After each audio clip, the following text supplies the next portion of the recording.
Chers participants, bonsoir à vous tous et bienvenue au séminaire d'aujourd'hui sous le nom Multimédia et traitement d'images.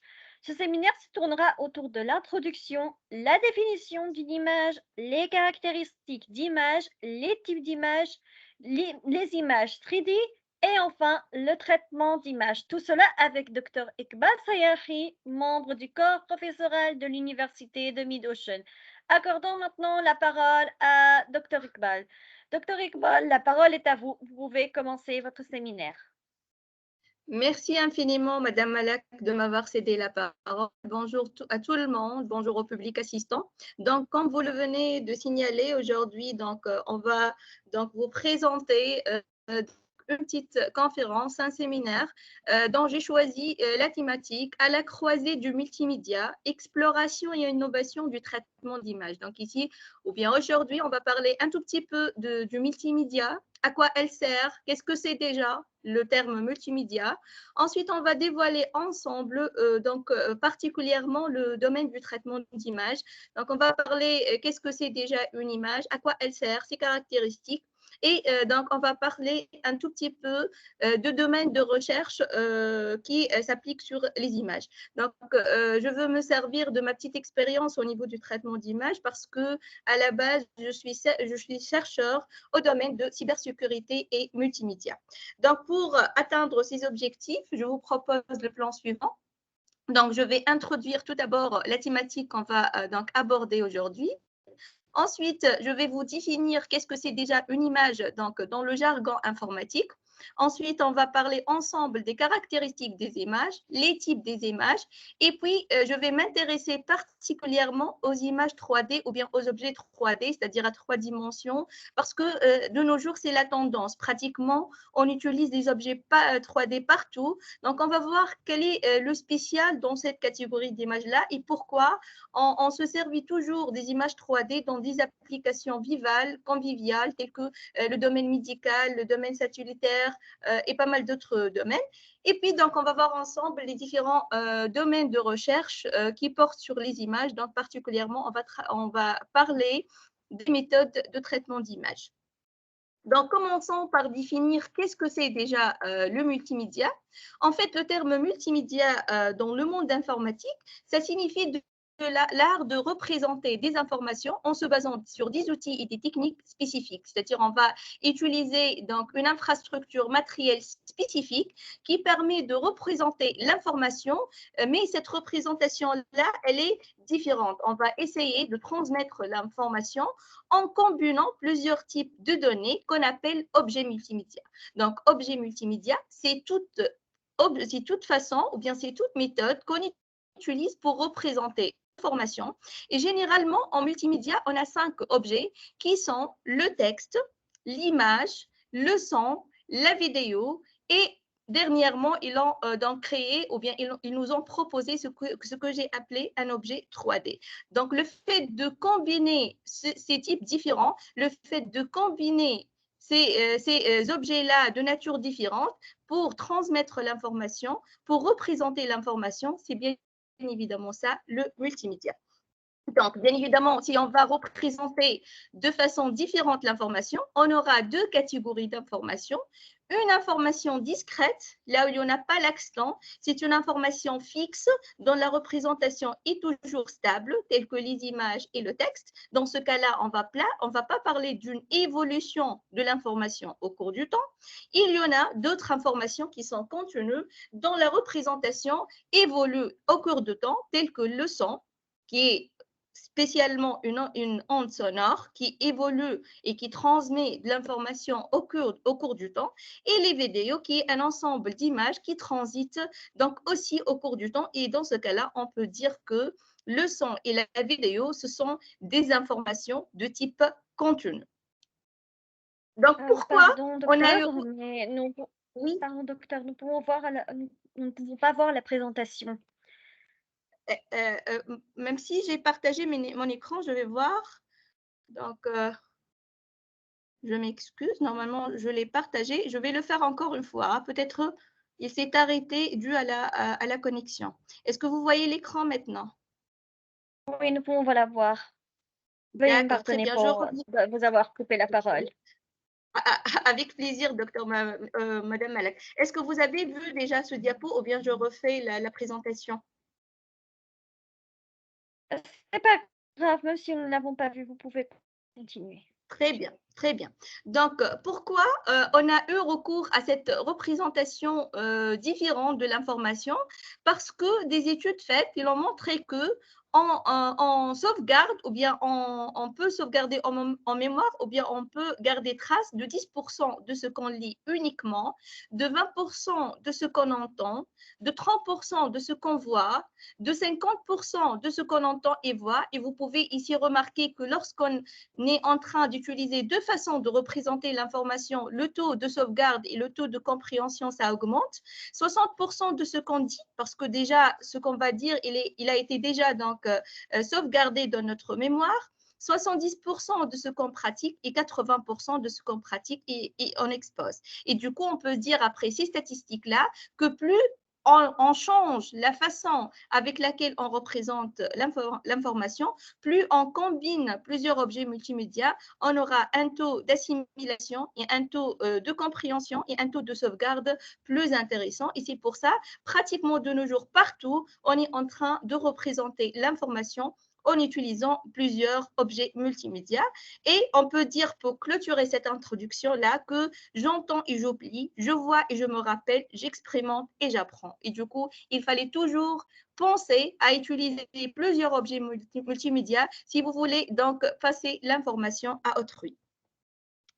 Donc, particulièrement, je vais parler des objets multimédia. Comme j'ai dit tout à l'heure, donc, ils sont en nombre de 5.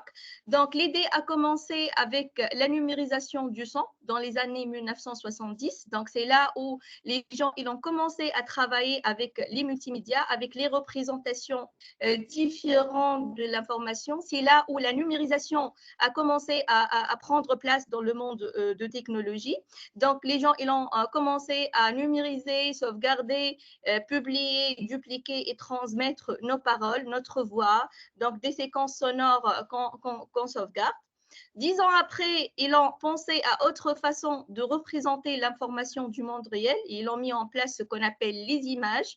Et pratiquement de nos jours, les images, ce sont les objets multimédia les plus utilisés partout. Donc ici, dans les années 1980, ils ont commencé donc à utiliser les images numériques. Ils ont mis en place des dispositifs d'acquisition. Ils ont commencé à nous proposer des algorithmes de traitement d'images. Au départ, c'était juste pour prendre trace, pour garder souvenir et petit à petit, donc l'image, elle a été, ou bien elle a entamé divers domaines tels que, comme j'ai dit tout à l'heure, le domaine médical, le domaine de l'éducation, de loisirs, de l'économie. Donc, partout, on utilise de l'image. Ensuite, ils ont commencé à penser à comment donc faire la séparation entre les informations discrètes et les informations temporelles. Pourquoi pas on garde des objets en mouvement, pourquoi pas on ne sauvegarde pas ou bien on n'enregistre pas des objets qui évoluent au cours du temps. Et là, dans les années 1990, ils nous ont proposé l'objet multimédia vidéo. Donc, image et vidéo, c'est très proche parce que déjà, vidéo, c'est une séquence d'images. Donc, on a les mêmes pratiques que les traitements d'images, mais on va ajouter un peu l'aspect dynamique, un peu l'axe-temps dans la représentation des données. Et à partir des années 2000, ils ont pensé à se rapprocher encore plus des entités réelles qu'on est en train de capter et d'utiliser et de sauvegarder. Ils ont pensé à une manière d'avoir un objet qui a un volume. Et dans ce cas-là, donc, ils nous ont proposé les objets 3D, les objets géométriques, qu'on peut appeler aussi les objets donc maillés. Et c'est une représentation très tendance et très nouvelle donc des objets réels. Donc, où on peut utiliser les objets multimédia et particulièrement les images dont nous intéressons aujourd'hui. Bien évidemment, dans le domaine de l'enseignement, pareil, mon cours, il est plein d'images. Vous pouvez donc utiliser et consulter des cours. Là, on fait des captures d'écran, là, on fait des schémas pour expliquer. Ce sont tous des images. Dans le domaine de loisirs, donc le gaming, de nos jours, c'est une tendance qui utilise pleinement les objets multimédia, les vidéos, les objets 3D, puisque généralement les objets des jeux sont en 3D, le son, ainsi de suite. La communication, pareil, par exemple, ce Microsoft Teams qu'on utilise là, donc c'est un ensemble d'interfaces qui permet de manipuler des images, des vidéos, du son. Dans le domaine de l'économie, pour donc mettre des tracés, pour donc présenter l'évolution des bourses, pour les échanges, ainsi de suite, on utilise pleinement les objets multimédia. Donc, dans le domaine du tourisme, donc partout on fait de la publicité des pays touristiques, donc on peut partager des images de souvenirs, ainsi de suite. Pleinement, on utilise les objets multimédia et spécialement les images dans le domaine de la santé. Là, on va utiliser les IRM, les scanners, les échographies. Là, on devra faire des images médicales pour faire consultation, pour détecter des maladies, ainsi de suite. Dans les éditions et culture, bien sûr, donc on aura toujours l'utilisation des objets multimédia divers et particulièrement les images. Donc, comme vous le constatez, le multimédia, elle est en plein essor, elle est en pleine utilisation, elle a dominé ou bien elle a envahi tous les domaines de nos jours et donc il est primordial qu'on aura des connaissances de base sur cet axe-là et plus précisément sur les objets multimédia de type image.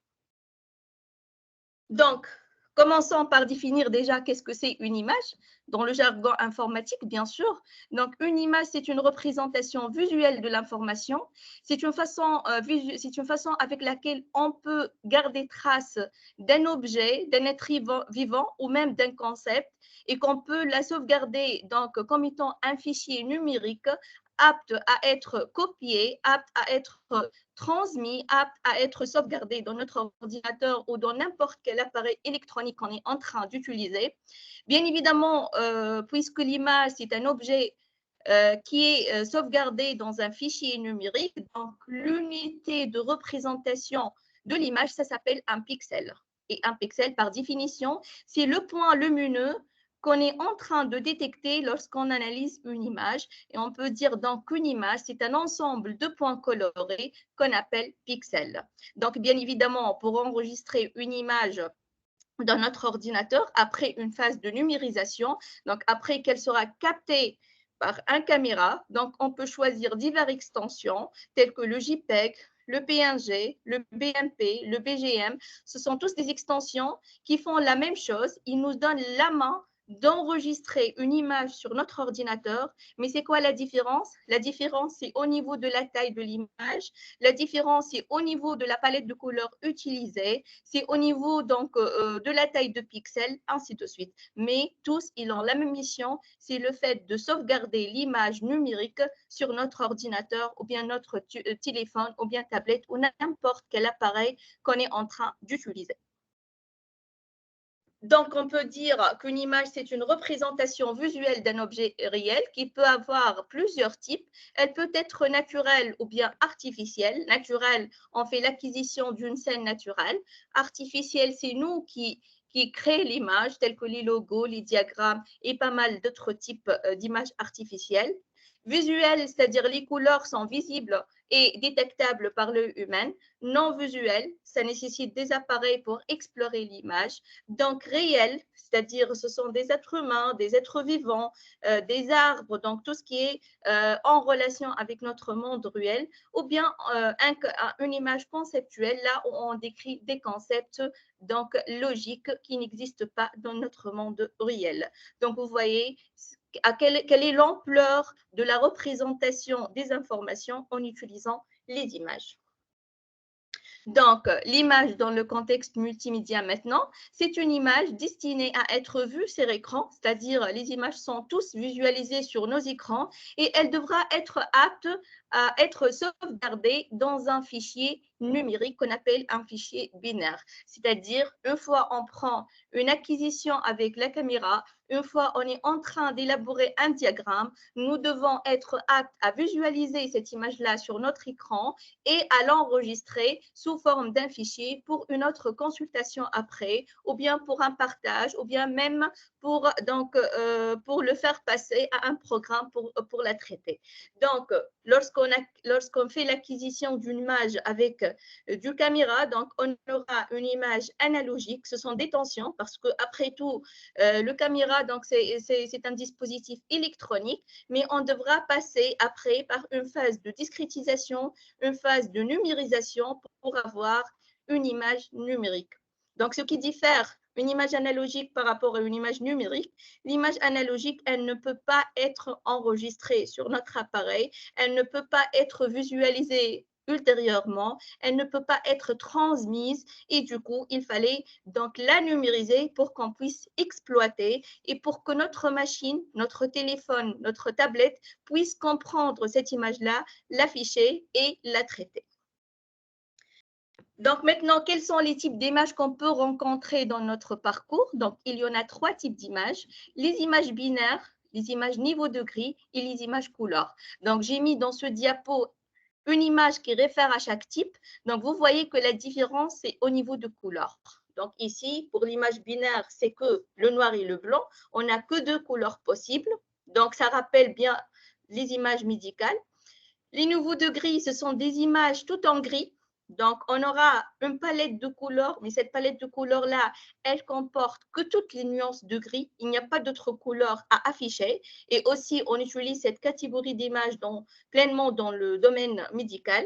Et puis, les images en couleur, là, on va trouver toutes les couleurs possibles à être affichées sur notre écran. Et bien évidemment, avec l'image de couleur, on aura plus de raffinement, on aura plus de détails, on aura plus de couleurs. Et du coup, l'image couleur, elle est plus proche de la réalité que les autres types d'images.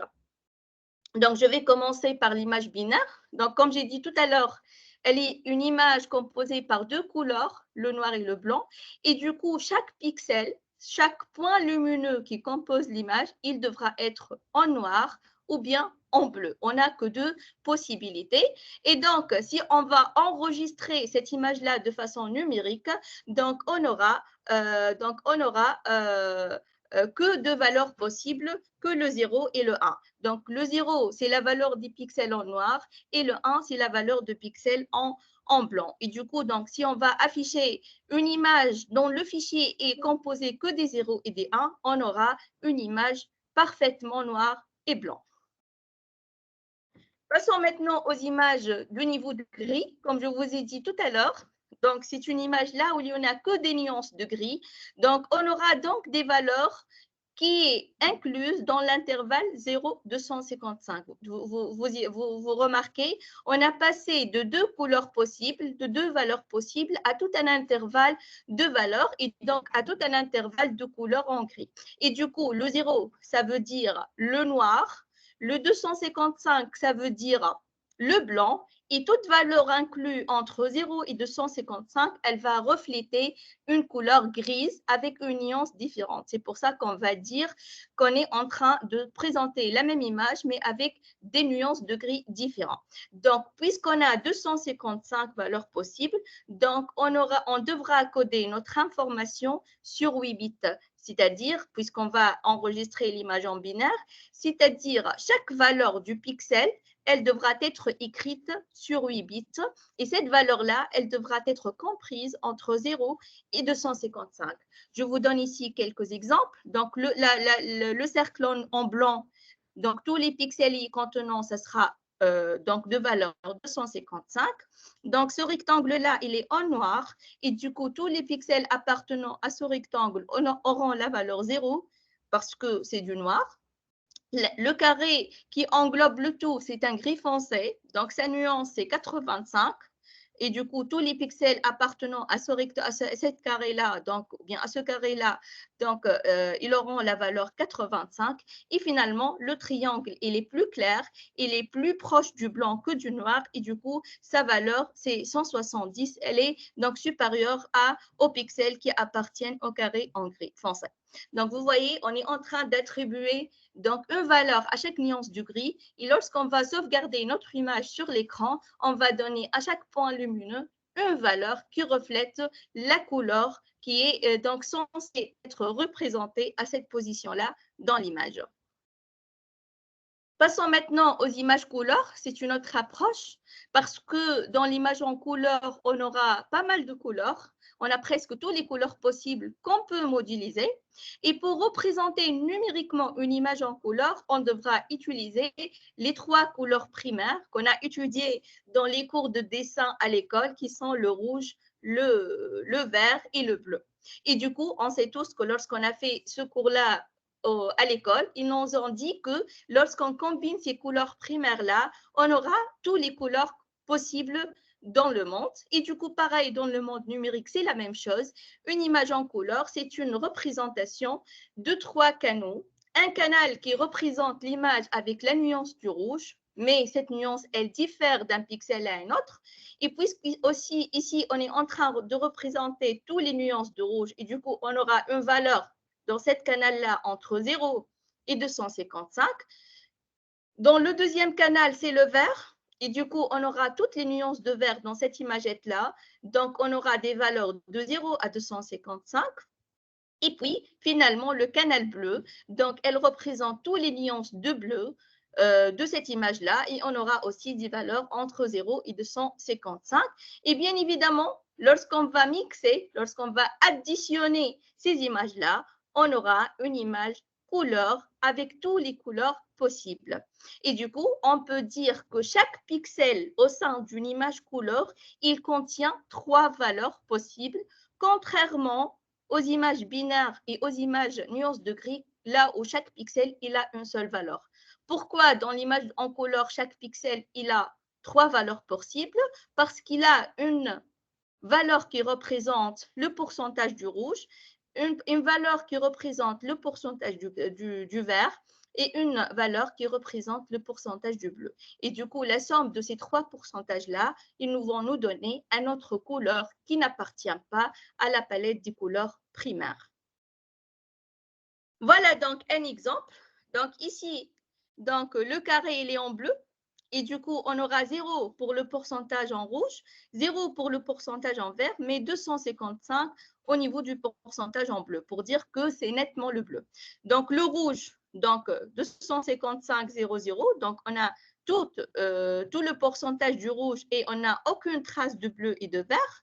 Pour le jaune, puisque c'est la combinaison entre rouge et vert, donc je vais trouver avec la même quantité, avec le même pourcentage, le rouge et le vert, mais je trouve qu'il n'y a plus de bleu pour avoir la couleur jaune nette. Pour le vert, pareil, donc on n'a pas le rouge, on a le vert et on n'a pas le bleu. Et vous voyez, avec toutes les combinaisons possibles, on peut extraire et afficher pas mal de couleurs possibles. Et donc, chaque pixel, il aura trois valeurs possibles qui représentent les trois couleurs primaires. Donc, chaque couleur, elle nécessite 8 bits pour être représentée et du coup, chaque pixel, il devra être codé sur 24 bits. Donc, 3 parce qu'on a trois couleurs et 8 parce que chaque couleur, elle s'écrit sur 8 bits pour être enregistrée de façon numérique, de façon binaire dans notre ordinateur. Passons maintenant à la notion de pixel. Donc ici, j'ai entamé la partie caractéristique. Donc la première caractéristique d'une image, c'est le pixel. Donc qu'est-ce que c'est un pixel? On a dit déjà qu'un pixel, c'est un point lumineux. Et puisque l'image, c'est une matrice, donc c'est une image sous forme d'un carré ou bien d'un rectangle, on peut dire que l'image, c'est un ensemble de pixels et les pixels au sein d'une image, ils sont représentés sous forme d'une matrice. Donc, l'ensemble de pixels qui composent l'image, ça s'appelle la dimension informatique. Donc, lorsque je vous demande de définir qu'est-ce que c'est la dimension informatique d'une image, vous pouvez me dire que c'est le nombre de pixels qui composent l'image, c'est-à-dire le nombre de points lumineux contenus dans l'image. Bien évidemment, chaque pixel, il a une position par rapport à la matrice de l'image et il a une valeur qui est l'intensité, qui est la couleur, qui est la luminance qu'on est en train d'envoyer à l'écran. Donc, voilà un petit schéma d'une image. J'ai essayé de zoomer au maximum possible pour que vous puissiez assimiler les pixels. Donc, voilà, ce sont les petits carrés. Donc, bien évidemment, là, ce pixel-là, il occupe la position 0, 0. Plus que j'incrémente vers vers le droit, donc j'aurai donc incrémentation au niveau des abscisses. Plus je descends, j'incrémente au niveau des ordonnées. Et tout pixel dans cette image-là, il aura une position par rapport à l'axe des X et à l'axe des abscisses. Et bien évidemment, il a une valeur qui est l'intensité, qui est la couleur. L'intensité lumineuse, maintenant, c'est quoi? En fait, l'intensité lumineuse, c'est l'information qu'on va envoyer et visualiser sur l'écran. Et on a trois types d'intensité lumineuse. On a vu ensemble donc les intensités du gris, donc les intensités du rouge, les intensités de vert et les intensités de bleu. Bien que toute intensité, ça s'appelle une information donc de luminance parce qu'elle reflète la luminance de l'image, donc la luminosité de l'image, et toute information sur la couleur, ça s'appelle un chrominance parce qu'on est en train de définir les couleurs qui composent l'image. Donc, ces intensités-là, qui sont réellement la valeur des pixels, va être envoyée sur écran pour qu'on puisse visualiser l'image. Mais la question qui se pose maintenant, est-ce que le pixel, pardon, il a une taille prédéfinie? Je vous réponds non. Le pixel, il est dynamique, il est souple, il s'adapte à la taille de l'écran. C'est pour ça, l'image, lorsqu'on l'affiche sur une tablette, sur un téléphone portable, sur un écran d'ordinateur, elle ne se dégrade pas. Toujours, elle est représentée avec la même qualité parce que le pixel, il va s'adapter à la taille de l'écran. Donc, si on est dans un téléphone portable, les pixels, ils vont s'ajuster pour que l'image s'affiche sur ce petit écran-là. Si on est sur un ordinateur, les pixels, ils vont s'étendre pour remplir tout l'écran et pour que l'image, elle se représente sur la totalité de l'écran avec la même qualité. Et du coup, on peut dire que plus le nombre de pixels dans une image matricielle est grand, plus l'image elle est nette et précise. Donc, plus on ajoute des points lumineux, plus on ajoute des détails, plus notre image elle est nette et précise et plus elle est apte à s'adapter à n'importe quel écran d'affichage. La définition, j'ai parlé de ça tout à l'heure. Donc, la définition, c'est l'ensemble de pixels qui composent l'image. Et puisqu'on est dans une matrice, donc on peut dire que la définition d'une image est calculée en utilisant la formule suivante. C'est le nombre de pixels des lignes fois le nombre de pixels de colonnes. La résolution, maintenant, on est toujours en train de parler de la résolution des images. Alors, qu'est-ce que c'est la résolution de l'image? En fait, ce terme, il s'est imposé parce que les pixels, ils n'ont pas de taille fixe, comme j'ai dit tout à l'heure. Et en contrepartie, on a des écrans de taille différentes. Et du coup, il fallait mettre en place une métrique qui peut nous renvoyer la qualité de l'image par rapport donc à la taille de l'écran. Et du coup, ils nous ont proposé ce qu'on appelle la résolution. Et par définition, la résolution, c'est le nombre de pixels sur la dimension de l'image, c'est-à-dire combien de pixels on est en train d'utiliser par rapport à la dimension réelle de l'image. Donc, le nombre de pixels, c'est la définition ou bien la dimension informatique. Et la dimension de l'image, je parle de la dimension en centimètres, c'est-à-dire combien l'espace, la longueur et la largeur de l'image en centimètres. Et du coup, on peut dire que la résolution, c'est le rapport entre la définition informatique et la dimension réelle. Bien évidemment, toujours l'unité de la résolution, c'est le PPP ou bien le DPE, c'est-à-dire le point par pouce. Et sachant que le pouce, c'est égal à 2,54 cm. Donc, la pouce, elle représente la dimension réelle et on va donner combien de pixels on a par rapport à cette pouce-là. Et du coup, plus qu'on augmente le nombre de pixels par pouce, plus qu'on aura une résolution meilleure et donc plus on aura une image de couleur ou de qualité meilleure. Et voilà un exemple. Toujours, je suis en train de représenter un seul pouce, c'est-à-dire toutes ces images-là, ils ont une largeur de 1 pouce, mais dans le premier exemple, ou bien la première image, j'ai que 3 pixels par pouce. Et donc, c'est une résolution très basse. Vous voyez, l'image, elle est très discrétisée, elle est très donc floue, donc je peux même distinguer les frontières des pixels. Lorsque je vais augmenter la résolution à 10 pixels par pouce, c'est-à-dire chaque pouce, il contient 10 pixels, vous voyez l'image commence à être plus claire. Lorsque je passe à 20 pixels par pouce, donc encore plus, l'image elle est plus claire et je diminue petit à petit la discrétisation et les contours d'un carré de l'image. 23 pixels par pouce, vous voyez, le poisson, elle commence à apparaître et les contours sont de plus en plus lisses. Et finalement, donc 50 pixels par pouce. Donc, vous voyez, c'est presque, l'image, elle est presque fine, souple et je ne vois pas la dégradation donc, du contour. Et vous voyez, il fallait toujours augmenter la résolution pour avoir une image de bonne qualité, à moins que la résolution haute, elle va engendrer un document lourd en termes de poids, en termes de taille. Et du coup, il faut penser quand même aux sauvegardes, à la transmission. Et du coup, si vous allez manipuler les images, il fallait faire le compromis entre une bonne résolution et une taille qui peut être facilement transmise ou bien sauvegardée dans un support de stockage. Un autre exemple, vous voyez ici, donc ici, on passe aux images réelles. Donc, vous voyez l'image à droite. Donc, c'est la même image d'ailleurs. Donc, l'exemple à droite ou bien l'image à droite. Donc, c'est une résolution de l'œil humain à 15 pixels par pouce. Donc, vous voyez, c'est presque discrétisé. Je vois les pixels, je vois les frontières entre les pixels. Lorsque j'ai passé à 60 pixels par pouce, donc vous voyez, l'œil humain commence à apparaître, mais quand même, il y a toujours des contours, il y a toujours la visibilité des contours de pixels, mais lorsque j'ai passé à une résolution égale à 240 pixels par pouce, vous voyez, on a une image réelle de bonne qualité d'un œil humain. Et donc, on peut dire qu'il fallait toujours penser à la résolution comme étant une caractéristique primordiale au sein d'une image. Et plus la résolution est grande, plus l'image elle est nette et précise.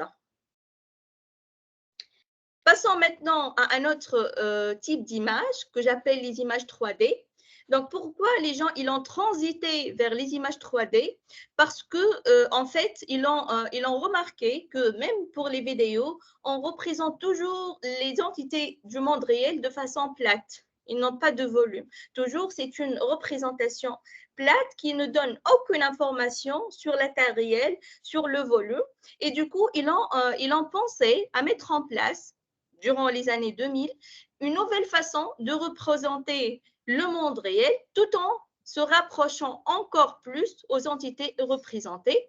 Et dans ce cas-là, ils ont mis en place ce qu'on appelle les images 3D et plus précisément, ils ont mis en place ce qu'on appelle l'émaillage. Donc, c'est quoi le maillage? On ne va plus parler de pixels, on va plus parler de luminosité, on va plus parler de résolution, mais plutôt on va parler d'un nuage de points. Mais tellement ce nuage de points-là, il est dense, il va me donner un objet 3D qui a un volume et que je peux donc le manipuler de façon numérique. Donc, généralement, l'acquisition de ces objets-là se fait à travers un scanner 3D. Donc, on ne peut plus faire du 3D avec une caméra normale ou bien standard. Il fallait utiliser un scanner 3D qui va tourner autour de l'objet, de l'entité réelle et prendre plusieurs prises. Ensuite, ces prises-là, ils vont être traitées, numérisées pour que l'objet sera donc numérisé en utilisant un nuage de points. Donc, bien évidemment, ce maillage-là, ou bien ce nuage de points-là, devra être lié l'un dans l'autre pour qu'il puisse construire la surface de l'objet. Comme vous le voyez ici, donc c'est un monument, celui-là, c'est la tête de David. Et du coup, donc c'est un objet 3D très utilisé dans le domaine de la recherche et tout. Donc, vous voyez, donc c'est une tête, il y en a donc le volume, mais la surface, elle est représentée par des points. Ici, j'ai zoomé pour que vous puissiez voir donc, les points qui composent l'objet. Et ces points-là, ils sont liés l'un dans l'autre. Donc, vous voyez, il y en a des liaisons partout. C'est pour ça qu'on appelle cet objet 3D un maillage. Et donc, les maillages, ce sont un outil plus représentatif du monde réel virtuel en utilisant les 3 dimensions. Donc, bien évidemment, la façon avec laquelle je peux relier les nuages de points, ça diffère. Si je vais les relier en forme de triangle, donc l'objet sera un maillage triangulaire. Si je vais relier les points en utilisant des carrés, ça va être un maillage 3D quadrilatère. Ou bien, si je vais former, donc, ou bien je vais lier les points en utilisant des formes hexa, des formes à 6 points. Dans ce cas-là, ce sera un maillage 3D hexaédrique. Donc, vous voyez, donc, ça diffère donc la façon avec laquelle je peux relier les objets, mais je voulais vous informer que de nos jours, pratiquement les maillages triangulaires, ce sont les maillages les plus utilisés et on va voir juste après pourquoi. Donc, pourquoi maintenant utiliser les maillages? Pourquoi on a eu recours à cette représentation? On était content avec les pixels, les couleurs, les intensités. Pourquoi cette complexité de représentation? Pourquoi il devrait y avoir un logiciel spécifique pour que je puisse visualiser ces objets-là et les manipuler? Par exemple, le 3ds Max. Je ne peux pas visualiser un objet 3D avec le Macromedia ou bien avec un visionneur normal. Il fallait utiliser un visionneur 3D.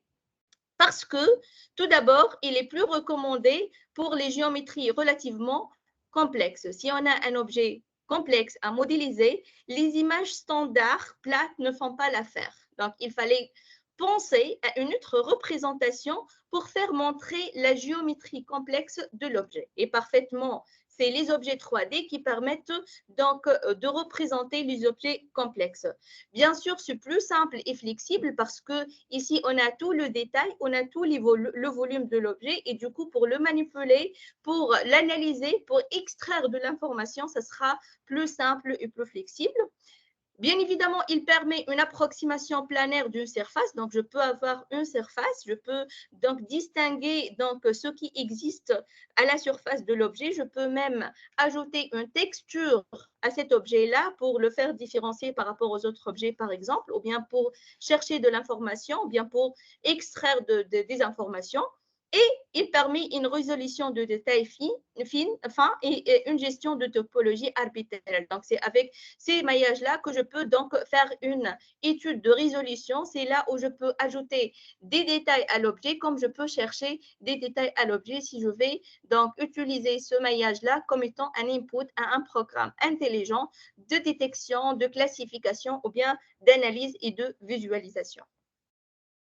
Donc, les maillages triangulaires sont représentés par une structure de données face-vertex. Donc, on ne va pas parler des pixels, on ne va pas parler des couleurs et des intensités, mais on va parler des sommets qui sont les vertex et des faces qui sont les triangles de la texture ou bien les carrés de la texture, de dépend donc de la façon avec laquelle on a relayé les points. Donc, voilà, lorsque j'ai zoomé, je peux constater facilement que tout l'objet il est représenté par des triangles, l'un inclus dans l'autre. Donc, on aura les sommets, ou bien les positions des vertex. C'est bien sûr, puisque c'est un nuage de points, il a une position, mais cette position, elle est en X, Y et Z. Vous voyez, on a passé d'un plan à 2D, d'un plan à 3D. Tout à l'heure, on parlait de X, Y, maintenant on parle de X, Y et Z. Donc, chaque point, ou bien chaque sommet qui compose ce maillage-là, elle a 3 coordonnées, selon X, selon Y et selon Z. Et dans ce cas-là, on parle d'une information géométrique. Et la façon avec laquelle j'ai connecté les vertex, ça s'appelle des informations de connectivité. Et là, on va étudier comment on a pu lier les sommets l'un dans l'autre pour avoir cet objet 3D là. Donc, vous voyez, c'est un peu différent les notions, les caractéristiques et comment on peut traiter. Et du coup, donc, on peut avoir, comme j'ai dit tout à l'heure, deux types d'informations. Une information de connectivité, et là, je vais trouver la liste des triangles qui composent l'objet. Donc, vous voyez, donc, par exemple, le premier triangle, il lie la sommée d'indice 0, 2, 1. Le deuxième triangle, ou bien face, elle lie les points 2, 3, 4, ainsi de suite. Donc, vous voyez, je vais donner, ou bien je vais lister les différentes relations entre les sommets.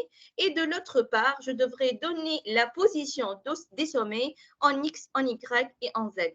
Donc, vous voyez, on a changé d'aspect, on a changé de concept. Il n'y a pas pixel, il n'y a pas intensité lumineuse, il n'y a pas ni information de luminance ni de chrominance, mais plutôt il y a une liste de sommets, une liste de relations. Et toutes ces deux informations-là vont nous donner donc un objet 3D très proche de l'entité réelle. Donc, voilà. Donc, les types maintenant, On a vu dans le 2D, on a les images en binaire, les images en niveau de gris et les images en couleur. En 3D, non, c'est une autre approche. Et les trois types qu'on a, ce sont les images ou bien les objets réguliers, les objets semi-réguliers et les objets non réguliers. Donc, pour les objets réguliers, c'est-à-dire tout pixel, il a un nombre fixe de voisins. Donc, on garde toujours le nombre de voisins par rapport à tout sommet qui est inclus dans notre objet 3D. Donc, vous voyez toujours ici, chaque point, il a 6, exactement 6 voisins, c'est-à-dire 6 sommets qui sont reliés avec eux.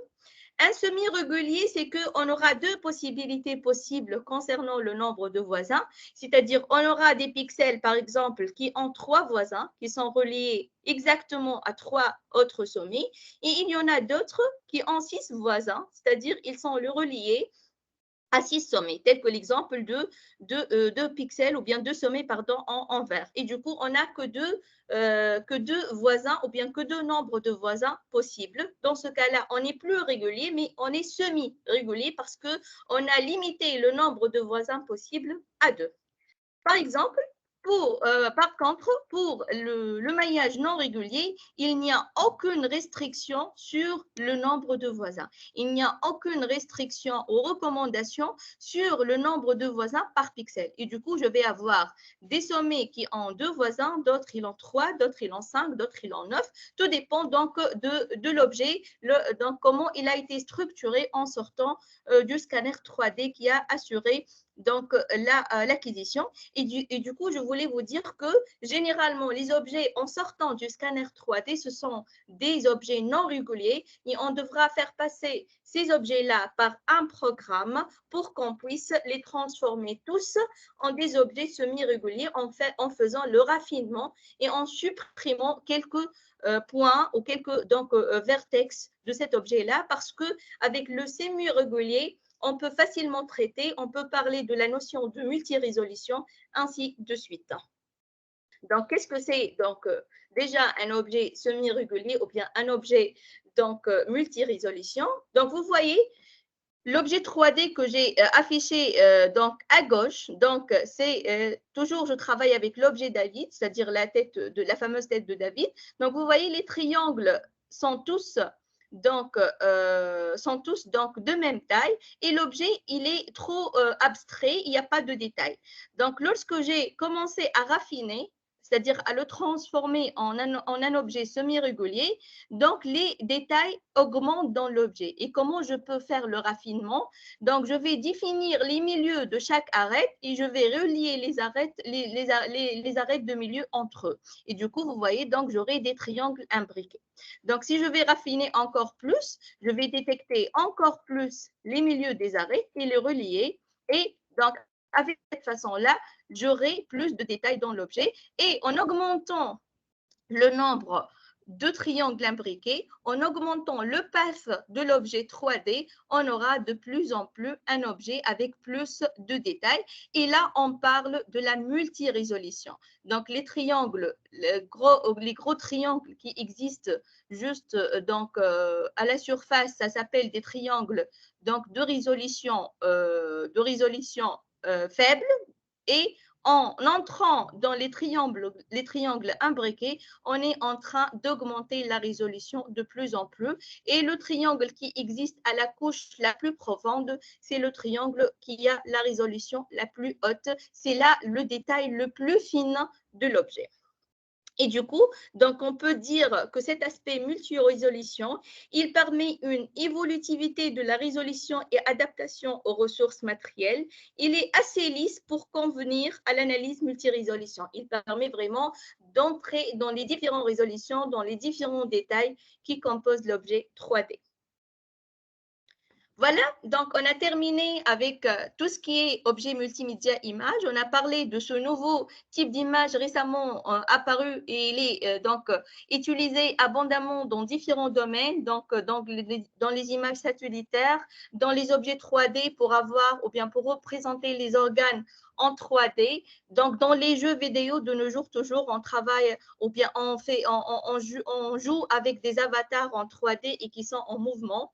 Et du coup, donc maintenant, je vais vous parler un tout petit peu comment et où je peux exploiter ces objets multimédia dans le domaine de la recherche et de traitement d'images. Tout d'abord, pourquoi traiter d'images? Pourquoi on a besoin de faire des recherches sur les images?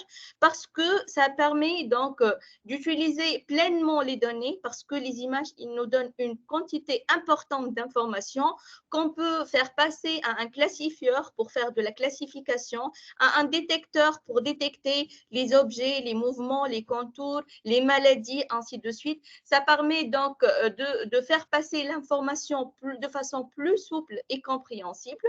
Donc, pourquoi traitons l'image? Parce que on peut faire une interprétation des images de très haute définition et des images multispectrales. Donc, lorsqu'on a l'aspect multirésolution dans les objets 3D, on a plus de détails et on peut explorer et interpréter très facilement donc les différents détails de cette représentation-là.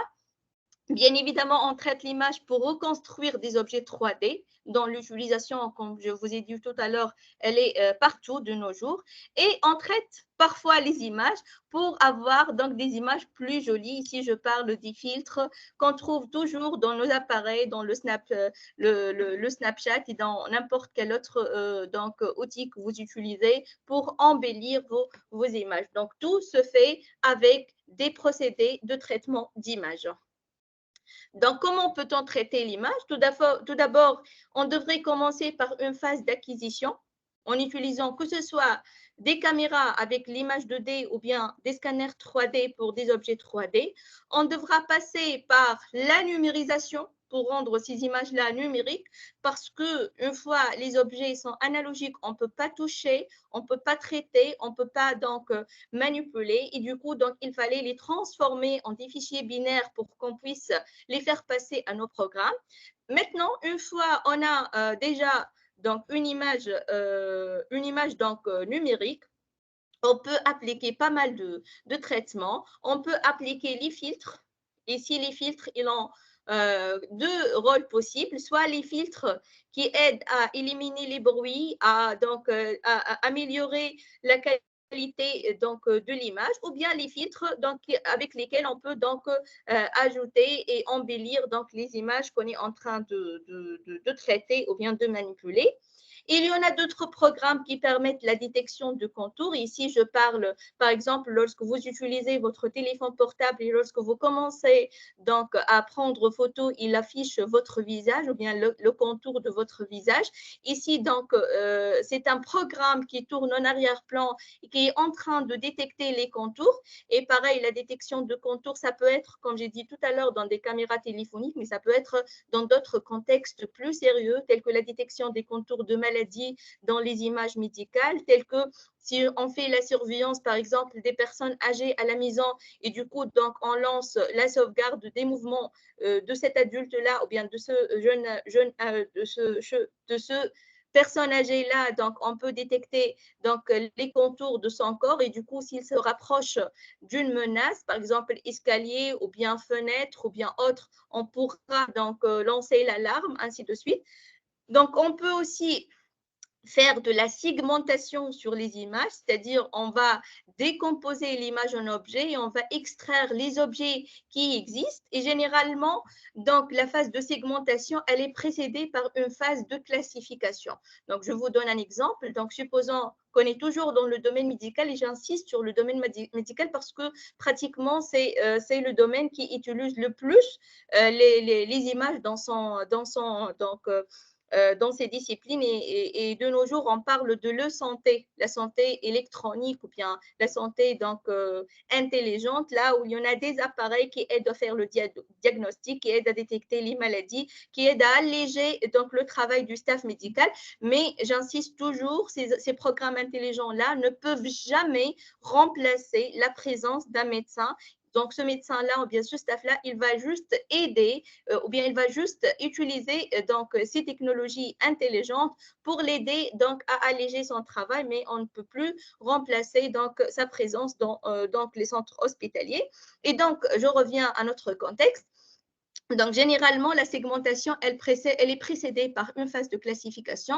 Donc, si on a des images, d'écho ou bien d'IRM et autres, et on voulait détecter des maladies ou bien des taches ou bien des vins qui sont bloqués ou autres, donc on devra tout d'abord passer par une phase de segmentation. Là, on va donc déterminer le contour de chaque objet qui consiste dans l'image. Par exemple, vous voyez ici, dans l'image colorée en vert et bleu, donc on a essayé de détecter les arbres par rapport au fond. Ensuite, on va faire passer ce résultat de segmentation à un classifieur qui est un programme intelligent qui va nous dire est-ce que les tâches et les objets qu'on est en train de détecter, est-ce qu'ils sont des maladies ou bien c'est sain, on peut faire passer donc à une autre image. Et vous voyez donc ce sont tous des traitements dont le but primordial est d'explorer l'information qui a été représentée dans une image. Donc, voilà un exemple de manipulation des images dans le domaine de la recherche. Donc, on peut donc acquérir les résultats qui ont été faits auparavant avec des microscopes manuels. Donc, on pourra faire passer les données à un programme intelligent ici à lui qui va détecter, comme j'ai dit tout à l'heure, les informations, bien les trucs qu'on est en train de chercher, et on va remplacer donc ce microscope manuel-là par un programme qui traite les images. Et de nos jours, on a pas mal de programmes qui traitent, par exemple, les hémoglobines. Il permet de détecter les hémoglobines, de détecter les anomalies existantes, les traces des virus, ainsi de suite. Donc, on peut également visualiser les images pour chercher les malignités. Donc, ce sont aussi des programmes de classification et on peut donc sauvegarder nos images, bien sûr, dans des supports de stockage divers. Et maintenant, on parle même du cloud pour sauvegarder nos images. Et puis, la dernière manipulation, c'est l'indexation. Et l'idée ici, c'est quoi? Généralement, pour faire de la recherche, du traitement d'images, il fallait se servir des bases de données. Et les bases de données, pour les transférer et pour les transmettre entre les centres de recherche, c'est un peu complexe parce que les centres de recherche sont partout dans le monde et il fallait vraiment un réseau qui les relie tous pour faire passer l'information.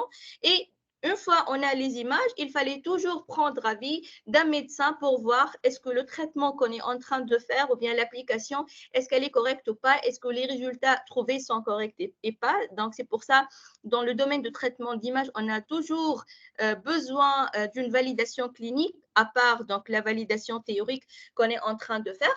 Et du coup, ils ont pensé à faire quoi? Ils ont pensé à créer ce qu'on appelle les bases de données multimédia indexées. Et dans ce cas-là, cette base de données-là n'est plus standard, telle qu'on est habitué à utiliser, telle que donc les classes et les attributs et tout, mais ce sont des bases de données qui vont comporter des images et chaque image, elle est associée à une description et à une indexation.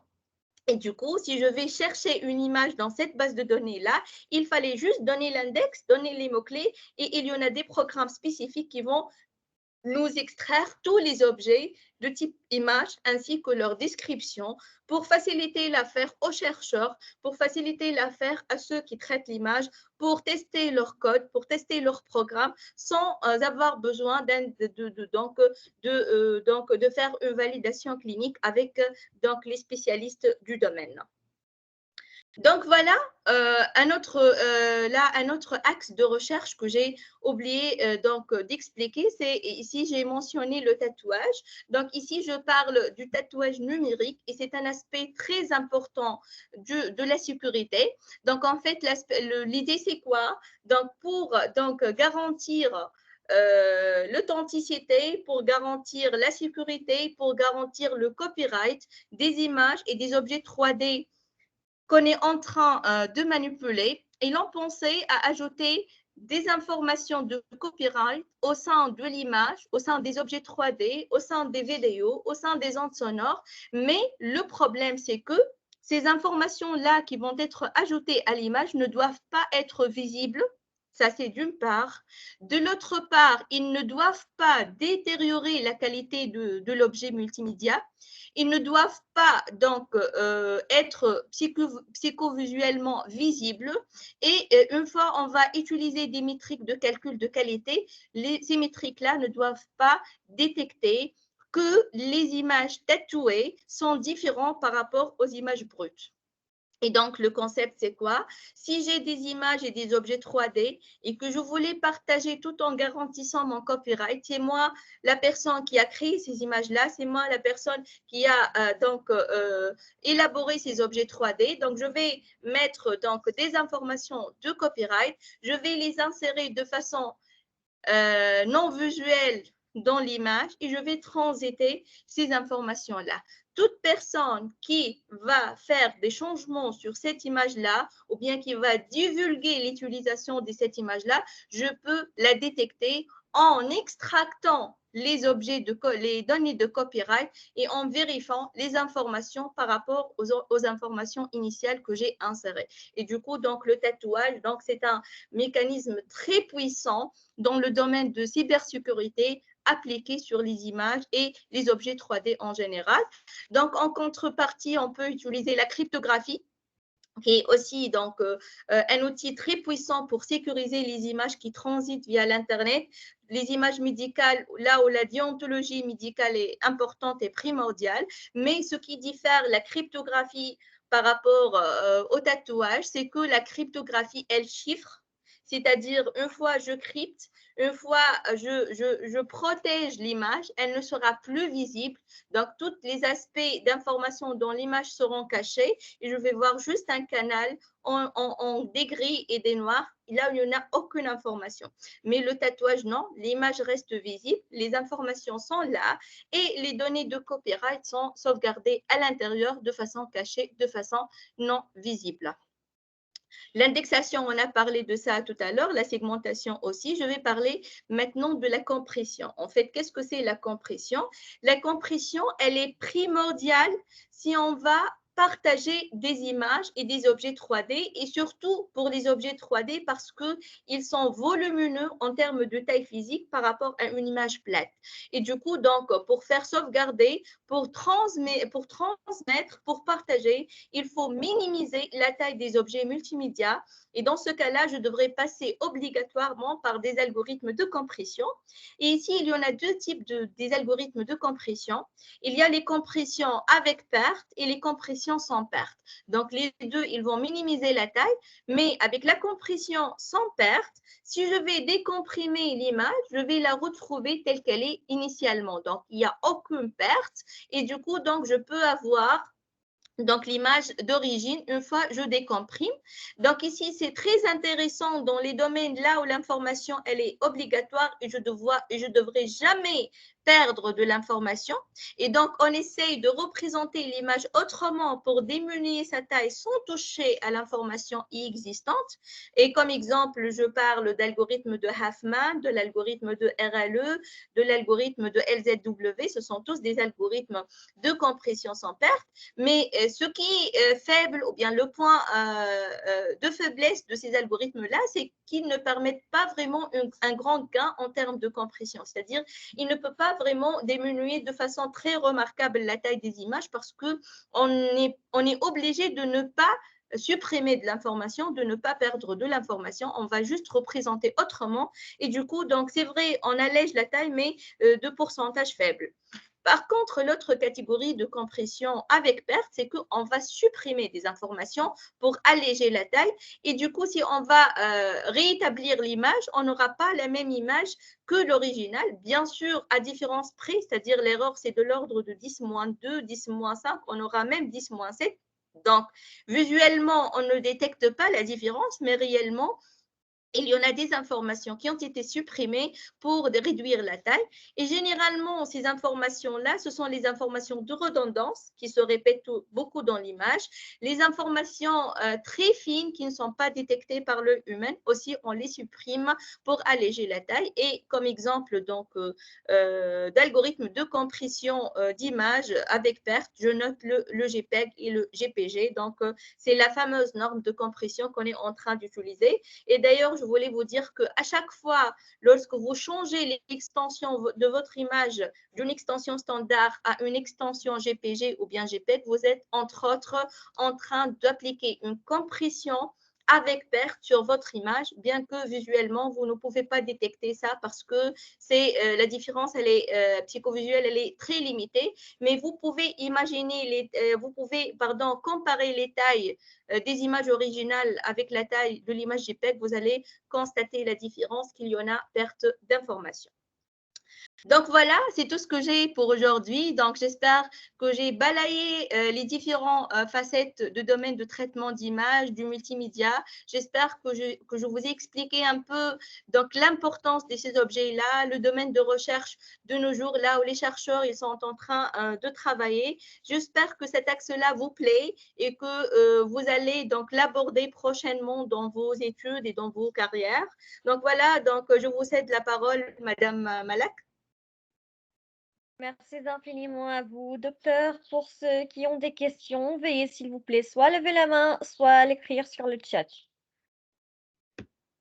Vous pouvez arrêter le partage d'écran, docteur, si vous voulez. D'accord, d'accord. Passons Voilà. à Ahmed Abdo. La parole est à vous. Ahmed Abdo.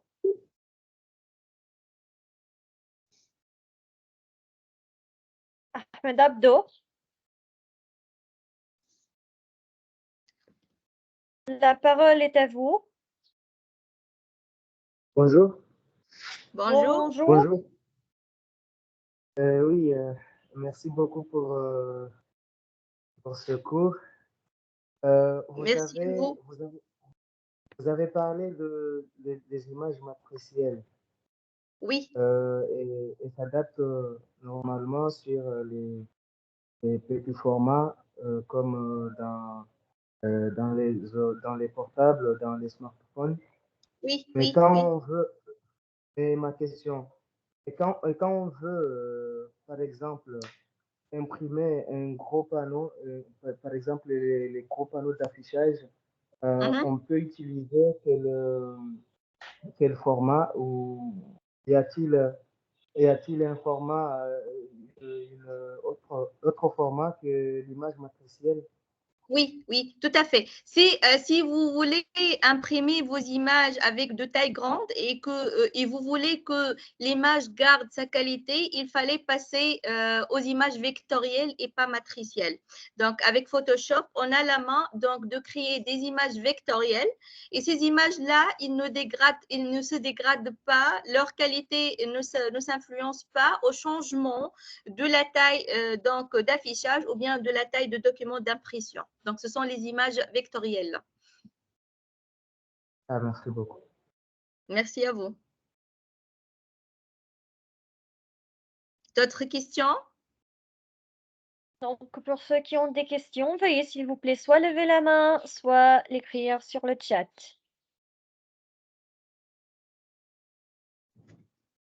Personne? Je pense que j'étais un peu claire, hein, parce qu'il n'y a pas de questions. Allez, n'hésitez un pas. peu timide. Ah, voilà. Azra, la parole est à vous. Bonjour. Azra. Bonjour. Oui, bonjour Madame Malek. Bonjour Docteur Iqbal. Merci beaucoup pour cette présentation. Moi, ma question, elle concerne les pixels parce que je vois ça tout le temps et des fois, j'essaie de comprendre, j'essaie de chercher des tutos sur YouTube pour comprendre, mais j'arrive toujours pas à comprendre. Parfois, on me demande, par exemple, de fournir une image d'un minimum de pixels. Par exemple, on me dit c'est une valeur, je ne sais pas, 530 fois 1000, quelque chose, hauteur fois largeur, mais je ne sais pas exactement comment faire. Comment faire? Avec quoi tu travailles, s'il vous plaît? Avec quel outil vous travaillez? Je travaille sur Word d'habitude ou pour vous parler de le logiciel avec lequel vous êtes en train de traiter l'image. Parce que, par exemple, là, je vais… Ça peut être des images que moi, j'ai déjà reçues. Est-ce que, par exemple, pour des images que j'ai envoyées, est-ce que je peux les changer ou c'est à la personne qui a créé l'image qui doit enregistrer l'image? Non, tu peux faire les traitements possibles sur l'image. Il fallait juste utiliser donc des environnements, des logiciels. Donc, pour le fait de réduire le nombre de pixels, c'est-à-dire vous êtes en train de diminuer la dimension informatique de votre image. Et dans ce cas-là, vous pouvez utiliser le Python comme langage de programmation et vous devez le joindre avec OpenCV. Donc, OpenCV, c'est une bibliothèque de traitement d'image qui peut être reliée avec n'importe quel langage de programmation, mais spécialement, elle se lie avec le Python. Et du coup, vous pouvez chercher sur Internet donc, des fonctions prêtes à l'emploi d'OpenCV.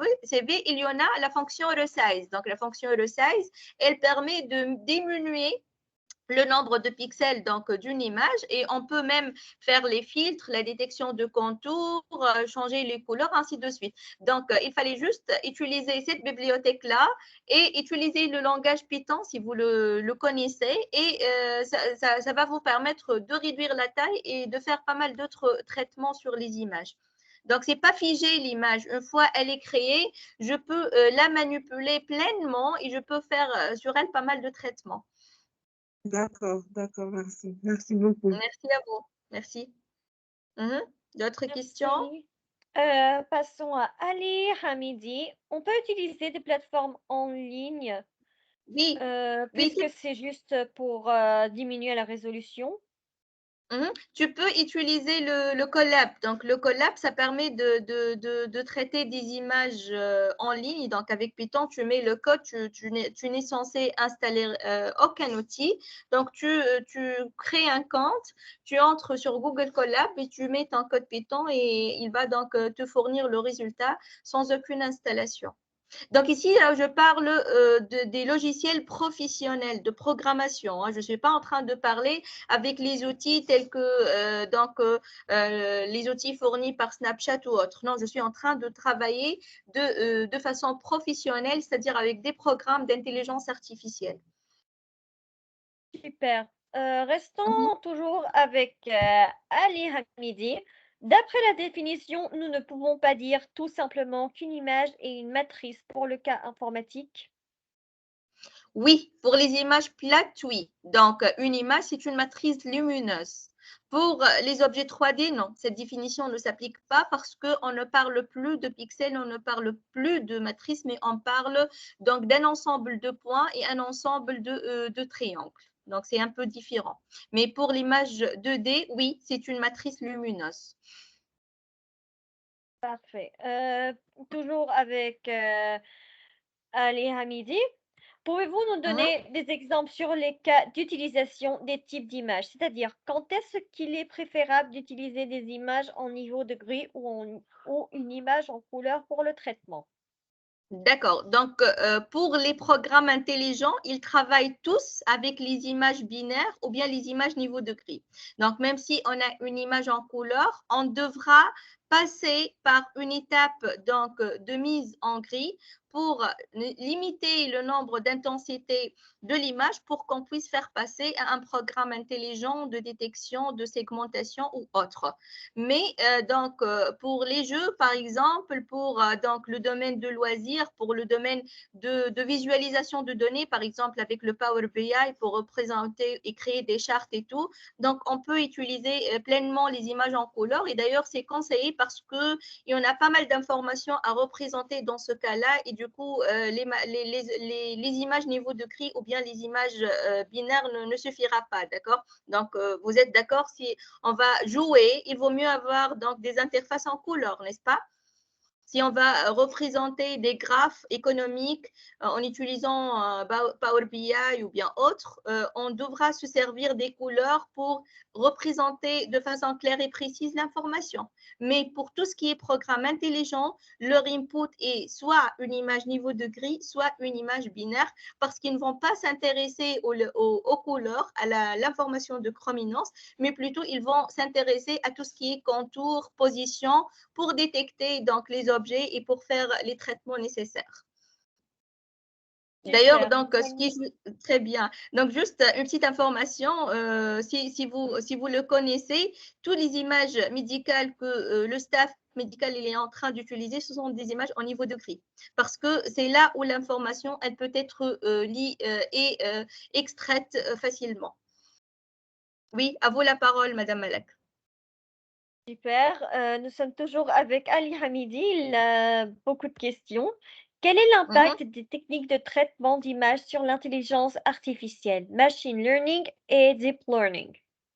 En fait, la machine learning et le deep learning, ils nous proposent des programmes intelligents en utilisant des réseaux de neurones, en utilisant des algorithmes de régression et pas mal d'autres outils intelligents pour explorer les images, pour analyser les informations qui existent et ils permettent même de nous donner la main de faire des décisions sur les résultats obtenus par ces outils-là. Donc, je peux dire que l'input de ces programmes intelligents, ce sont les images et plus précisément, ce sont les images au niveau de gris ou bien les images binaires. Donc, ce sont des outils avec lesquels on peut explorer, on peut classifier, on peut détecter pas mal d'informations sans besoin ou bien sans se servir d'un être humain. D'accord? Ça sera automatique.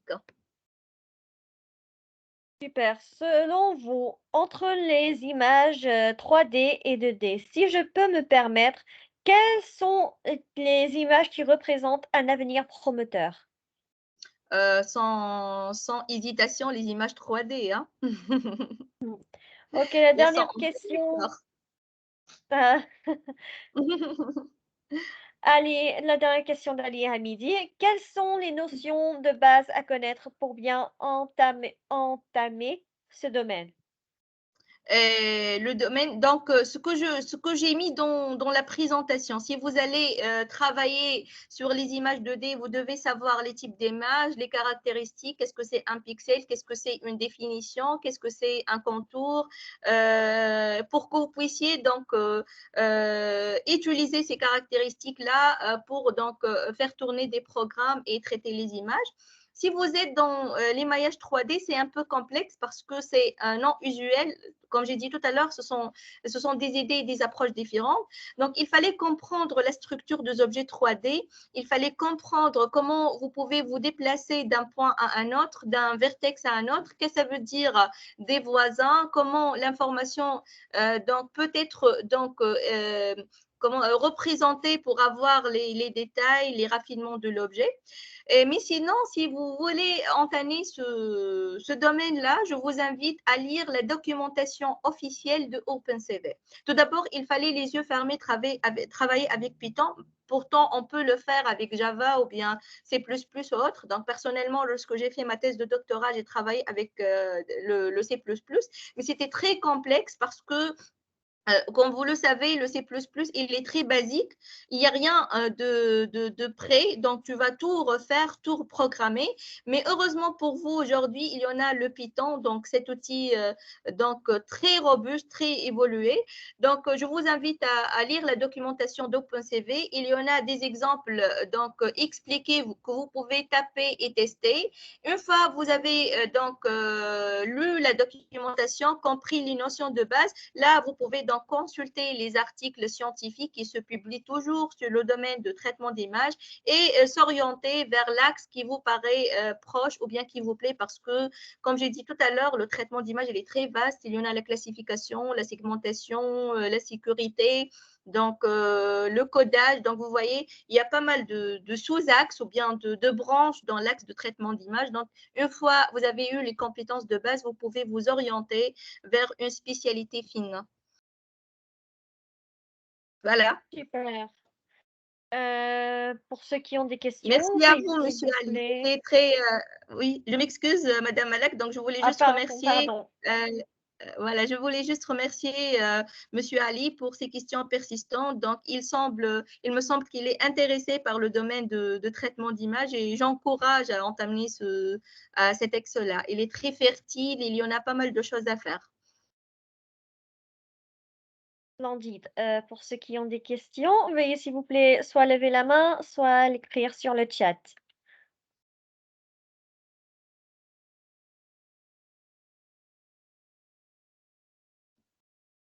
Donc, personne a des questions? C'est tout Allez, c'est tout n'hésitez clair? pas. Docteur Iqbal est à votre disposition, n'hésitez pas.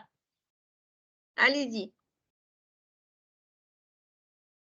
Donc, je pense que nous avons répondu à la plupart des questions.